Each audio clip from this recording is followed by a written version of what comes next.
Hello students, welcome to this class. Today we will continue class 9 science chapter 15 improvement in food resources. In previous class we discussed about nutrients management, manure and fertilizers and organic farming. Today we will study about irrigation under crop production management. So let's start the class. We all know that how much important water is to the plant. You would have seen that even in your garden we need to water the plants every day. If you stop the watering the plants for some time and if there is no rain, plants start drying up. So first we will understand what is irrigation. The process of supplying water to the crops by means of canals, reservoirs, ponds, lakes, wells, tube wells and tanks is known as irrigation. It is artificial application of water to soil to ensure growth of agricultural crops. Now the question is, water we get by rain, is that enough for the growth of crops? That is not actually, because the timing and extent of rainfall being uncertain, we cannot totally depend on rainwater for irrigating the crops. Rainfall may sometimes be excessive and cause floods, while other times it may be scanty leading to drought. So, the efficiency of existing irrigation system can be increased with its judicious use. Now the question is, how can we improve the efficiency of irrigation? We can improve the efficiency of irrigation by selecting appropriate crop and cropping system and using required quantity of water at appropriate time. Now, benefits of irrigation. Water supplies two essential elements, that is oxygen and hydrogen, to the crops. Irrigation provides moisture to the soil for the germination of seeds. Irrigation loosens the soils and supports the growth and elongation of roots.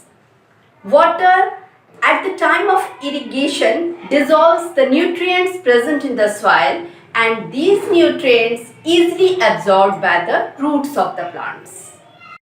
Now, what is irrigation system?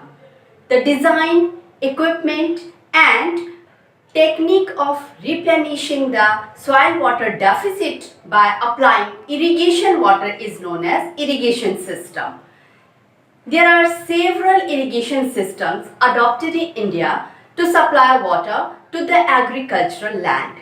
These include the wells, canal system, river lift system and tanks. Now wells.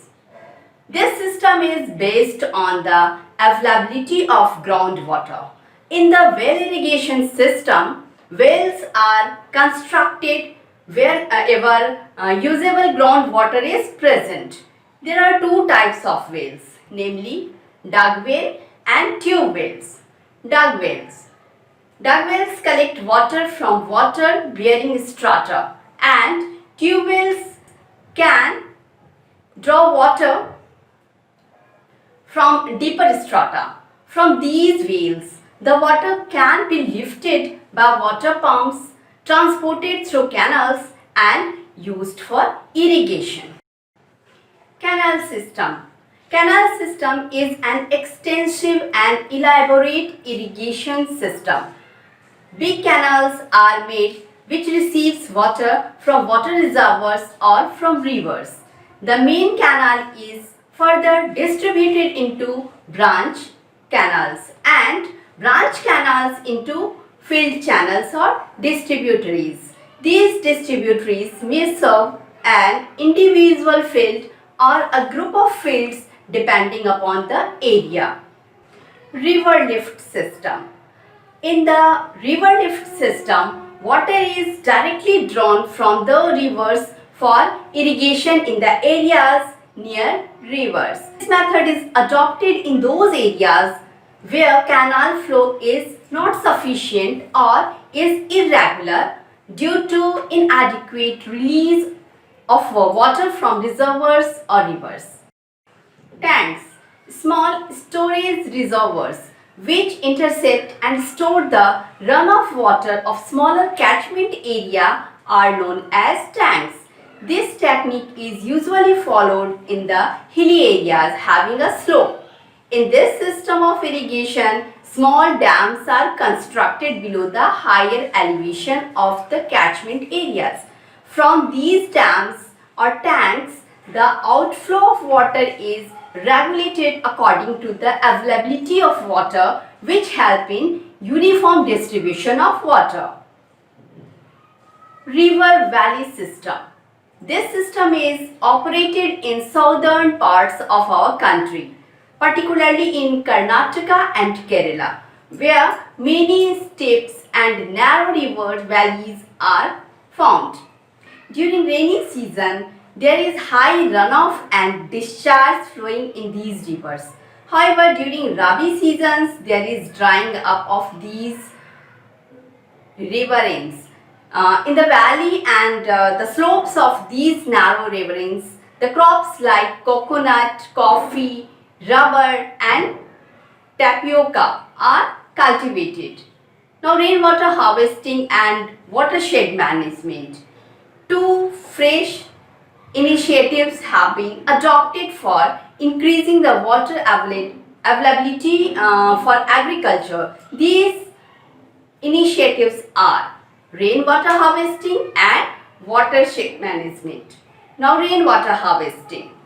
In rainwater harvesting, the rainwater that falls on the ground or rooftop of buildings is channeled by canals and recharged into the ground by digging tunnels.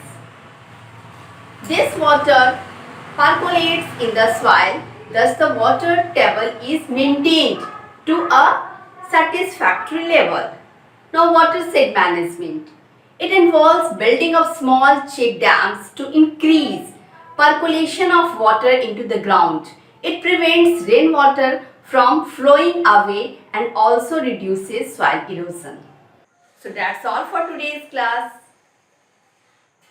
Take care. Bye-bye.